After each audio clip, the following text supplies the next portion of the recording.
মোহাম্মদ রশিদুজ্জামান মোড়ল উনি বারবার এসেছেন এখানে। এখন ওনার নতুন এমপি মহোদয় তো কাজ করবেন কবে জানি না, তবে বিগত যারা এমপি হয়েছেন আমরা তাদেরকে ভোট দিয়েছি, শুধু আমরা ভোট দিয়েছি, প্রতিশ্রুতি দিয়েছেন, কিন্তু তাই আমি নতুন এমপি মহোদয়ের কাছে বিনীতভাবে আমরা অনুরোধ করব যে আমার এই গ্রামটা প্রায় 19 কিলোমিটার রাস্তা আছে, এই 19 কিলোমিটার রাস্তা যদি উনি আমাদেরকে বেঁধে দেন এখানে 10,000 লোকের জীবনমান বাঁচবে। তা নাইলে এই সামনে যে ঝড় আসতেছে এই ঝড়ে আমাদের পাওয়া যাবে না, বঙ্গোপসাগর।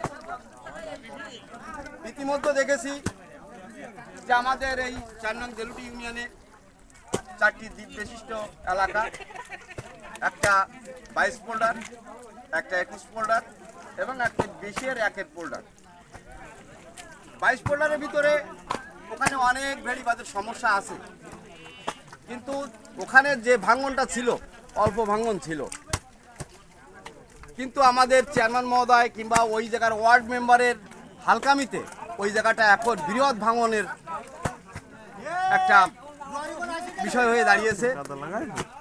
এই ভাঙনে ওখানে প্লাবিত হয়ে গেছে, সেখানে অনেক ঊর্ধ্বতন কর্মকর্তা সহ মন্ত্রী মহোদয়, এমপি মহোদয় ওখানে আসছেন। ওনাদের কি প্রতিশ্রুতি দিয়েছে আমরা জানি না, কিন্তু আমাদের এই 1 নং ওয়ার্ডে যখন এই ভয়ানক রেমাল আমাদের যখন এখানে তাণ্ডব চালিয়েছে, কিছু সংখ্যক লোক আমরা এই চৌমুহনীতে এসেছিলাম, এসে দেখলাম যে আমরা মনে হয় ভেসে যাব, কিন্তু দুঃখের কথা আমরা কাউকে বলতে পারিনি, কারণ আমাদের কোনো অভিভাবক নাই।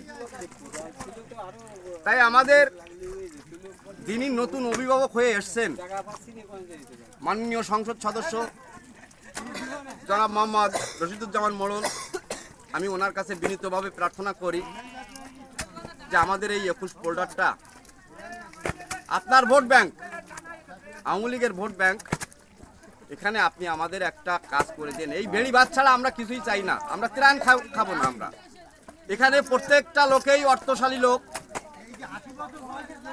নিজেদের প্রচেষ্টায় অনেক কিছু করতে পারে, কিন্তু সরকারি কাজ তো অনেকে উদ্যোগ নেয় না।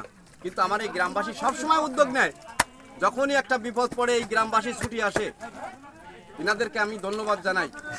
কিন্তু আমার 4 নং জেলুটি ইউনিয়ন পরিষদের চেয়ারম্যান মহোদয় এখন এই ভাঙনের পরে এখানে কখনো আসে নাই, এইটাই আমাদের বড় দুঃখ। এমনকি আমার ওয়ার্ডের মেম্বার পর্যন্ত এখানে আসে নাই, তা আসলে দুঃখজনক ঘটনা।